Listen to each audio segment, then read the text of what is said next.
தொடர்ந்து 6 நாளா மார்க்கெட் சரிவுல இருந்த நிலையில நேத்து மட்டும் மார்க்கெட் வந்து ஏறி இருக்கு. இதுக்கான ரீசன் என்ன அப்படின்னு சொல்லிட்டு வந்து பார்க்கலாம். நேத்து சென்செக்ஸ் பார்த்தோம் அப்படின்னா 700 பாயிண்ட் வந்து ஏறிச்சு. இதுவே நம்ம நிஃப்டி 50 பார்த்தோம் அப்படின்னா 250 பாயிண்ட் பிளஸ் வந்து ஆயிருந்துச்சு. இதுக்கான ரீசன் என்னன்னு நம்ம பார்த்தோம் அப்படின்னா, நம்ம மார்க்கெட்ல வந்து ஓவரா வந்து சோல்ட் பண்ணிட்டாங்க எஃப்ஐஐஸ்ன்றவங்க. ஸோ அதனால வந்து கொஞ்சம் ஷார்ட் கவரிங் வந்து கொடுத்துருக்காங்க. அண்ட் தென் ட்ரேடர்ஸும் வந்து பொசிஷன் எடுக்கிறாங்க.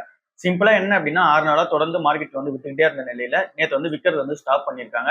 ட்ரேடர்ஸ் என்ன பண்றாங்க அப்படின்னா கொஞ்சம் பொசிஷன் வந்து எடுக்கிறாங்க. இதுக்கப்புறம் வந்து அப்வர்ட் ரேலியில் வந்து போறதுக்கான சான்சஸ் இருக்கு அப்படின்னு சொல்லிட்டு இத்தனை நாளா புட்ல இருந்தாங்க. இப்ப கால் ஆப்ஷன் வந்து எடுத்தாங்க நேற்று. ஸோ இந்த ஒரு ரீசனால இந்த ஒரு ரிகவரிங் வந்து நடந்துச்சு மார்க்கெட்ல. செகண்ட் ஒன் வந்து இந்த ஜியோ பொலிட்டிக்கல் டென்ஷன்ஸ் வந்து முடிவுக்கு வரும் அப்படின்ற நம்பிக்கை வந்து கிரியேட் ஆயிருக்கு. எதனால அப்படின்னா இப்போ வந்து ட்ரம்ப்பும் புட்டினும் வந்து கால் வந்து பேசிக்கிட்டாங்க. யூஎஸ் வந்து ரஷ்யா மேல சாங்ஷன்ஸ் வந்து நிறைய போட்டிருந்தாங்க. டேரிஃப்ன்றது வந்து இங்க டாக்ஸா வந்து அப்ளிகபிள் ஆகும். இங்க சாங்ஷன்ஸ் அப்படின்றது வந்து இப்ப நம்ம ரஷ்யா கிட்ட போய் இந்த ஆயில் ட்ரேட் எல்லாம் வாங்குறதுனால நம்ம ஊருக்கு வந்து டேரிஃப் வந்து அதிகப்படுத்துவாங்க. நம்ம ஊருக்கு வந்து பிரஷர் வந்து கொடுப்பாங்க. ரஷ்யா கூட யாரும் டீலிங் வந்து வச்சுக்க கூடாது அப்படின்ற ஒரு நோட்ல எடுத்துட்டு வந்தா இந்த சாங்ஷன்ஸ். ஸோ இந்த சாங்ஷன்ஸ் வந்து யார் மேலாம் போடுறாங்களோ அவங்க கிட்ட வந்து ட்ரேட் டீல்லாம் யாரும் வச்சுக்க கூடாது. ஸோ அவங்க வந்து தனிமையா ஒதுக்கி வைக்கிற மாதிரி. ஸோ அந்த மூவ் வந்து இப்போ என் பண்றதுக்கான பாசிபிலிட்டிஸ் வந்து இருக்கு. ட்ரம்ப் புட்டினே இப்போ வந்து பேசிக்க போற நாள்ல அப்படின்னு சொல்லிட்டு எக்ஸ்பெக்டேஷனா இருக்கு. ஆகஸ்ட் 15 அன்னைக்கு பேசிக்க போறாங்க அப்படின்றது வந்து எக்ஸ்பெக்டேஷனா இருக்கு. ஸோ அப்போ வந்து இதெல்லாம் முடிவுக்கு வரதுக்கான சான்சஸ் வந்து இருக்கு. அண்ட் தென் இந்தியா மேலே டேரிஃப் வந்து போட்டிருந்தாங்களா, ஸோ அதுவுமே வந்து லெஸ் ஆகிறதுக்கான சான்சஸ் வந்து இருக்கு இந்த ட்ரேட் டாக் அப்போ அப்படின்னு சொல்லி சொல்றாங்க. ஏன் அப்படின்னா இவ்வளவு சாங்ஷன்ஸ் வந்து ரஷ்யா மேல இருந்தாலும் இந்தியா வந்து அவங்க கூட ட்ரேட் டீல் வச்சுட்டு தான் இருந்தாங்க. அமெரிக்காக்கெல்லாம் வந்து பயப்படாம. ஸோ இப்போ அமெரிக்கா வந்து இந்த டேரிஃப் இம்போசிஷன் எல்லாமே போட்டிருக்காங்க. ஸோ ஒரு வேளை இது வந்து முடிவுக்கு வரலாம் அப்படின்றது எக்ஸ்பெக்டேஷனா இருக்கு. ட்ரம்ப் வந்து 50% நம்ம மேல டேரிஃப் போட்டது பெரிய அளவுக்கான அந்த ஒரு பயம் வந்து தேவையில்லை. எக்கனாமி வந்து ஓரளவுக்கு வந்து மேனேஜபிளா தான் இருக்கும் அப்படின்றது அடுத்த பாயிண்டா வந்து இருக்கு. இங்க 50% டேரிஃப் போட்டவொடனே இந்தியா நாம வந்து என்ன ஆகுமோ, இங்க இருக்க traders and then merchandise and then இங்க இருக்க பிசினஸ் எல்லாம் என்ன மாதிரி எஃபெக்ட் ஆக போகுது அப்படின்ற ஒரு எக்ஸ்பெக்டேஷன் இருந்துச்சு. பட் அது வந்து அந்த பயந்த அளவுக்குலாம் வந்து இருக்காது. நம்ம வந்து ஆல்டர்னேட்டிவ் சோர்சஸ் வந்து கண்டுபிடிச்சிருவோம் அண்ட் தென் எப்படியாவது வந்து மேனேஜ் பண்றோம் அப்படின்றது ஒரு நம்பிக்கையா வந்து இருக்கு. அண்ட் தென் 15 to 20% வந்து நெகோசியேஷன்ஸ் வந்து நடக்கலாம். இங்க டேரிஃப் வந்து குறைக்கலாம் அப்படின்றது அடுத்த பாயிண்டா இருக்கு. ஸோ இது எல்லாமே ஒரு ரீசனா அமைது. அண்ட் தென் ஸ்ட்ராங்கான மேக்ரோ பேக்ட்ராப் வந்து நம்ம கிட்ட வந்து இருக்கு.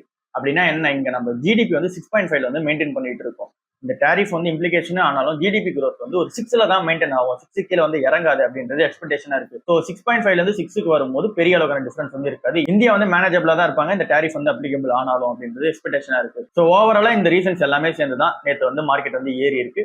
ஸோ இது வந்து ஒரு ஷார்ட் ரெக்கவரி மாதிரி தான். ஃபண்டமெண்டல் வைஸ் எந்த ஒரு சேஞ்சுமே வந்து கிடையாது. இது எல்லா ஆர்டிக்கலையுமே போட்டிருந்தது அதுதான். ஃபண்டமெண்டல்ஸ் வைஸ் சேஞ்ச் கிடையாது. ஸோ இங்க இருக்க நியூஸஸ் தான் சேஞ்ச் ஆகுது. அப்படின்னா மார்க்கெட் வந்து இன்னும் வீக் ஏர்னிங்கா தான் வந்து இருக்கு. இந்த Q1 நம்ம எல்லாமே டிஸ்கஸ் பண்ணியிருந்தோம். எல்லாமே நெகட்டிவா தான் இருக்கு. இதுல ஃபாலோ அப்பா இந்த பேட்டாவோட சேல்ஸ் பத்தி இப்போ நம்ம பார்ப்போம் இந்த Q1ல. ஸோ அது பார்த்தாலுமே உங்களுக்கு வந்து தெரிய வரும். இங்க Q1 வீக்கா தான் இருக்கு. எஃப்ஐஐ செல்லிங்ன்றது கண்டினியூ ஆகிட்டே தான் இருக்கு. ஸோ இங்க ஃபண்டமெண்டல் வைஸ் சேஞ்ச் இல்ல. ஸோ மார்க்கெட் வந்து வீக்கா தான் ஆக போகுது. இந்த நியூஸ் வைஸ் வந்து மாறிக்கிட்டே இருக்கு. டாடா நெல்கோ நிறுவனம் என்ன பண்றாங்க அப்படின்னா எட்டுல்சாட் நிறுவனத்துக்கு கூட ஒரு டீலிங் ஒன்று வைக்க போறாங்க. ஸோ இது வந்து ஒரு பெரிய பிளஸ் மூமெண்டா அமைஞ்சிருக்கு டாடா நெல்கோ நிறுவனத்துக்கு. டாடா நெல்கோ நிறுவனம் இன்னுமே வந்து ஓவர் பிரைஸ்டா தான் வந்திருக்கு. இது வந்து டாட்டாவால பேக்கப் பண்ண ஒரு கம்பெனி தான்.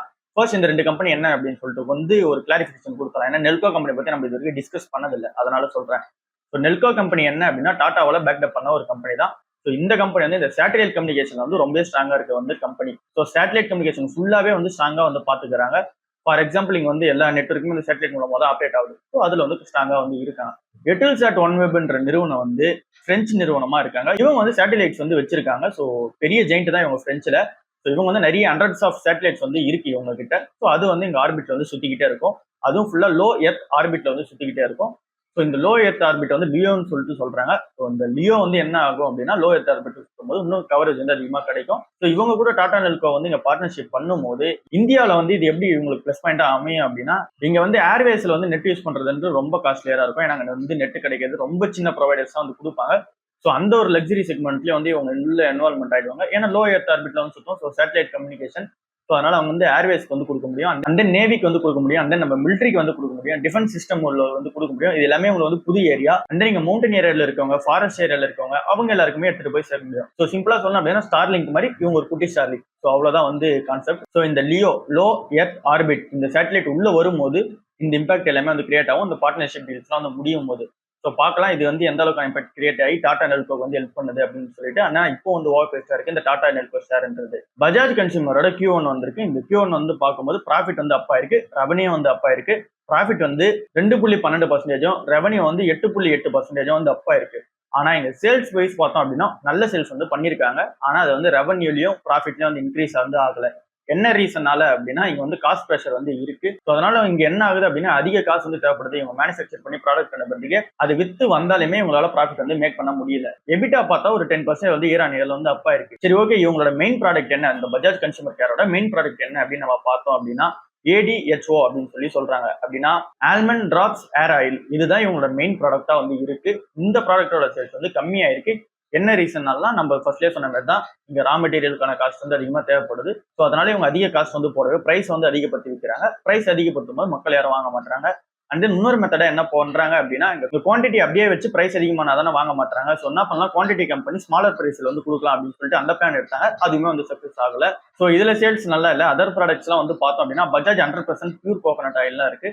ஸோ அது வந்து கொஞ்சம் அப்பதான் இருக்கு. 20% வந்து க்ரோத் வந்து கொடுத்துருக்காங்க. இந்த almond drop hair and then skin கேர்லாம் நிறைய ப்ராடக்ட் இருக்கு. அதோட டெவலப்மெண்ட்டும் நல்லா தான் இருக்கு. அண்ட் தென் புது புது ப்ராடக்ட் ஏரியாலாம் வந்து இங்க உள்ள போறாங்க. ஸோ அந்த பிளான் எல்லாமே ஒன்றும் சக்சஸ் ஆகல. அந்த பிளானிங் வந்து கரெக்டா போயிட்டு இருக்கு அப்படின்னு சொல்றாங்க. அண்ட் தென் மார்க்கெட் ஸ்ட்ராட்டஜியா வரும்போது இந்த ஆல்மண்ட் டிராப் ஏர் ஆயில வந்து இப்போ மார்க்கெட்டிங் வந்து ரொம்ப காசு கொடுத்து பண்ண போறாங்க. 46% வந்து அந்த மார்க்கெட்டிங் செலவு பண்ணதை வந்து இன்க்ரீஸ் பண்ண போறாங்க.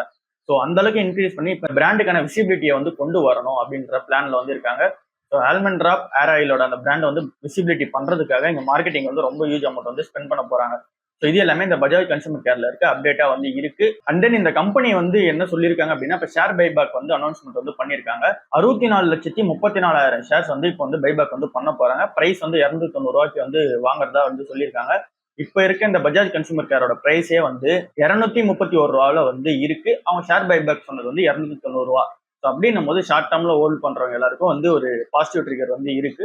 ஸோ இது வந்து ஒரு பிளஸ் பாயிண்டா அமைஞ்சிருக்கு பஜாஜ் கன்சூமர் கேருக்கு. பாட்டா இந்தியாவோட Q1 வந்து வந்திருக்கு. ஸோ இதெல்லாம் நம்ம பார்க்கும்போது ப்ராஃபிட் வந்து ஒரு 77% வந்து டிராப் ஆயிருக்கு. அண்ட் தென் ரெவன்யூ வந்து ஃபிளாட்டா இருக்கு. ஸோ எந்த ஒரு இம்ப்ரூவ்மெண்ட்டுமே கிடையாது. ஸோ ஏன் இந்த ப்ராஃபிட் வந்து டிராப் ஆச்சு அப்படின்னா, இங்க சேல்ஸ் வந்து நடக்கல. இதுதான் சிம்பிளான ரீசனா வந்திருக்கு. நம்ம பஜாஜ் கன்சூமர் கேர்ல பார்த்தோம்னா அவங்களோட வால்யூம் சேல்ஸ் வந்து அதிகமா இருந்துச்சு. பட் ஆனா அவங்களுக்கு அந்த ரா மெட்டீரியல் தேவைப்படுறது அண்ட் தென் அதை ப்ராடக்டா லாஸ்டா மேக் பண்ணி விற்கும் போது ஹை காஸ்ட்ல விற்கிறதுனால என்ன ஆகுது அப்படின்னா அவங்களால ப்ராஃபிட் வந்து மேக் பண்ண முடியல. இவங்களால வந்து வால்யூமே வந்து சேல்ஸ் பண்ண முடியல. ஸோ இங்க வந்து ப்ரெஷர் வந்து கிரியேட் ஆகுது பாட்டா இந்தியாவுக்கு. ஸோ இங்க அவங்க சொல்ல வர்றது என்ன அப்படின்னா, இங்க புது புது ப்ராடக்ட்ஸை வந்து யாரும் வாங்க மாட்டேங்கிறாங்க. ஃபார் எக்ஸாம்பிள் வந்து இப்போ ஒருத்தர்கிட்ட இப்போ ஒரு செருப்பு இருக்கு அப்படின்னா இன்னொரு செருப்பு வந்து வாங்கணும் ஜஸ்ட் ஃபார் ஃபேஷனபிள் அப்படின்ற மாதிரி சொல்றாங்க. ஸோ அந்த அளவுக்கு யாரும் வந்து வாங்க மாட்டாங்க. ஒரு செருப்பு வந்து அதோட விட்டுறாங்க. ஸோ எசென்ஷியல்ஸ்க்காக வராங்களே தவிர இங்க ஃபேஷன் ஓரியன்டா வந்து சேல்ஸ் வந்து நடக்க மாட்டேங்குது அப்படின்னு சொல்றாங்க. அண்ட் தென் இதுக்கு அவங்க நிறைய ரீசன்ஸ் வந்து பாயிண்ட் அவுட் பண்ணிட்டே வராங்க. இந்த ட்ரம்போட ட்ரேட் டேரிஃப்லாம் வந்து இருக்கு. அண்ட் தென் இங்க மக்கள்கிட்ட ஸ்பெண்டிங் வந்து இல்ல, எல்லாமே சொல்லிட்டு வராங்க. ஸோ சிம்பிளான ரீசன் வந்து என்ன அப்படின்னா பாட்டாக்கு வந்து சேல்ஸ் வந்து நடக்கல. இதனாலதான் ப்ராஃபிட் வந்து டிராப் ஆயிருக்கு. இதை கவுண்டர் அட்டாக் பண்றதுக்காக என்ன பண்ண போறாங்க அப்படின்னா, ஆபரேஷனல்ல வந்து எஃபிஷியன்சி வந்து கொண்டு வருவோம் அப்படின்னு சொல்றாங்க. அப்படின்னா என்ன பண்ணுவாங்க அப்படின்னா, இன்வென்ட்ரியை கொஞ்சம் போய் செக் பண்ணுவாங்க. இங்க எது எதெல்லாம் வந்து ஃபாஸ்டா வந்து மூவ் ஆயிடுது. ஃபார் எக்ஸாம்பிள் இப்போ வந்து பாட்டால் ஏதோ ஒரு செருப்பு வந்து மூவ் ஆகுது, ஏதோ ஒரு மாடல் மூவ் ஆகுது அப்படின்னா அதை இன்னும் கொஞ்சம் அதிகப்படுத்துவாங்க. எது எதெல்லாம் மூவ் ஆகாம இருக்கோ அது எல்லாமே வந்து கம்மிப்படுத்துவாங்க. அண்ட் தென் எது எதெல்லாம் வந்து சேல்ஸ் பண்ணாம சும்மா ஓரமா வச்சிருக்காங்களோ அந்த இன்வென்ட்ரி ஸ்பேஸ் எல்லாத்தையும் வந்து கிளீன் அப் பண்ணுவாங்க. ஸோ இந்த மாதிரியாச்சும் எப்படின்னா பண்ணி ஆப்ரேட்டிங் எஃபிஷியன்சி வந்து கொண்டு வந்துடலாம் அப்படின்ற பிளான் வந்து இருக்கு. And then zero base merchandising சொல்லிட்டு ஒரு கான்செப்ட் ஒன்று எடுத்துன்னு வந்திருக்காங்க. இது வந்து ஒரு 194 ஸ்டோர்ஸ் வந்து இம்ப்ளிகேஷன் வந்து பண்ணியிருக்காங்க. ஸோ இது என்ன அப்படின்னா கஸ்டமர் எக்ஸ்பீரியன்ஸ் ஓவராலா வந்து இன்க்ரீஸ் பண்ற ஒரு விதமா வந்து எடுத்துட்டு வந்திருக்காங்க. ஸோ இந்த ஒரு கஸ்டமர் எக்ஸ்பீரியன்ஸ்ல எப்படி மாறுது அண்ட் தென் இது எப்படி பாட்டாக் இம்ப்ளிகேஷன் ஆகுதுன்னு சொல்லிட்டு வெயிட் பண்ணி பார்த்தா தான் வந்து தெரியும். எக்ஸ்பென்ஷன் வைஸ் வந்து அப்படின்னா 20 பிரான்ச்சைசி ஸ்டோர் வந்து ஓப்பன் பண்ண போறோம் அப்படின்னு சொல்லியிருக்காங்க இந்த Q1ல மட்டும்.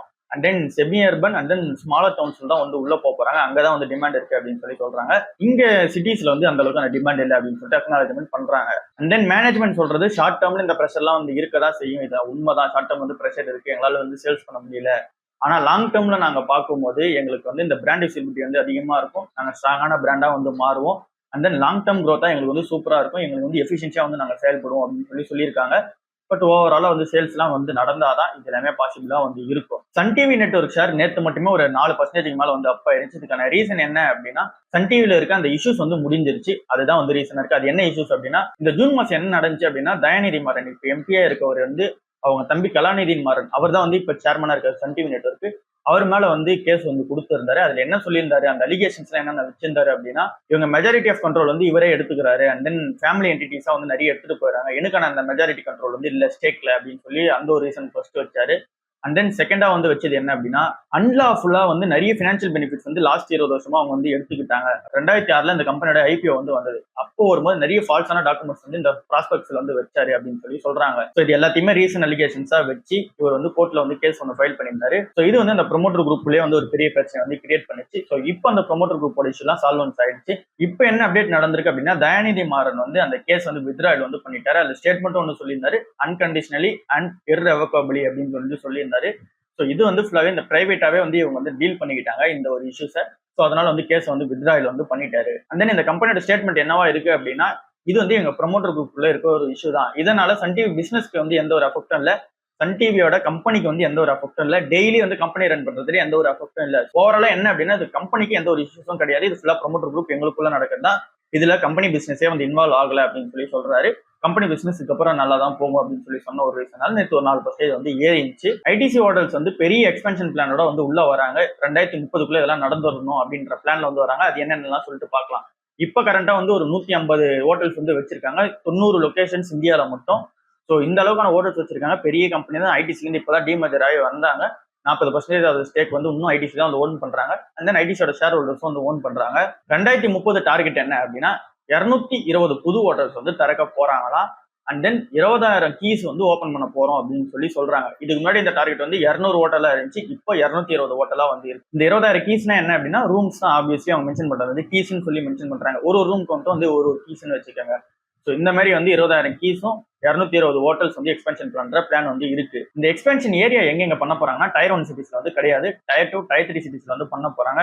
அண்ட் தென் ரிலீஜியஸ் ஏரியாஸ்ல வந்து பண்ண போறாங்க. இந்த அயோத்தியா, பிருந்தாவன், பூரி இந்த மாதிரி இடத்துலலாம் வந்து எக்ஸ்பென்ஷன் வந்து பிளான் வந்து போயிட்டு இருக்கு. அண்ட் தென் டூரிஸ்ட் அட்ராக்ட் பண்ற இடமா இருக்கு. இன்டர்நேஷனல் இடத்துலயும் வந்து உள்ள போறாங்க. இப்ப நேபாள் வந்து பிரசன்ஸ் வந்து இருக்கு. ஸ்ரீலங்காலையும் வந்து உள்ள போறாங்க. ஓவராலா என்ன அப்படின்னா ஐடிசி ஓடுறதுக்கு ஒரு குட் நியூஸ் வந்து வந்திருக்கு. ஜெலன்ஸ்கி என்ன பண்றாரு அப்படின்னா இந்தியாவுக்கு வந்து ஒரு ரெக்வஸ்ட் ஒன்று வைக்கிறாரு. அதுல வந்து என்ன சொல்றாரு அப்படின்னா நீங்க இந்த ரஷ்யா கிட்ட வந்து ஆயில் வந்து வாங்காதீங்க. நீங்க ரஷ்யா கிட்ட ஆயில் வாங்குற ஒரு ரீசனாலதான் எங்க மேல வார் இம்பாக்ட் வந்து வந்துகிட்டே இருக்கு. நீங்க வந்து ஹெல்ப் பண்றதுனால வார் வந்து அவங்க ஈஸியா பண்ணிக்கிட்டே இருக்காங்க. ஸோ அதை வந்து ஸ்டாப் பண்ண முடியுமா அப்படின்னு சொல்லி ரெக்வஸ்ட் வந்து ஜெலன்ஸ்கி வந்து வைக்கிறாரு. ஸோ அதுல ஒரு டீட்டெயிலா சொன்ன வந்தது என்ன அப்படின்னா நீங்க வந்து ரஷ்யா கூட வந்து இந்த ட்ரேட் வந்து வச்சுக்காதீங்க. மெயினா வந்து இந்த ஆயில் ட்ரேட் வந்து வச்சுக்காதீங்க. அண்ட் தென் எனர்ஜி எக்ஸ்போர்ட்ஸ் வந்து வச்சுக்காதீங்க அப்படின்னு சொல்றாரு. அண்ட் தென் அவர் இன்னொரு விஷயத்தையும் வந்து மென்ஷன் அவுட் பண்றாரு. இப்ப ரீசெண்டா வந்து ஒரு பஸ் ஸ்டாண்ட்ல வந்து ஒரு அட்டாக் வந்து நடந்துருந்துச்சு. ஜஃபோரிசியா அப்படின்னு சொல்லிட்டு ஒரு நேம் ஒன்று சொல்றாங்க. இது வந்து ரஷ்யால இருக்க ஒரு பஸ் ஸ்டாண்ட் மாதிரி வச்சுக்கோங்க. நம்ம ஊர்ல இப்ப சென்னை கோயம்பேடுல வந்து இப்போ பஸ் ஸ்டாண்ட் இருக்கு.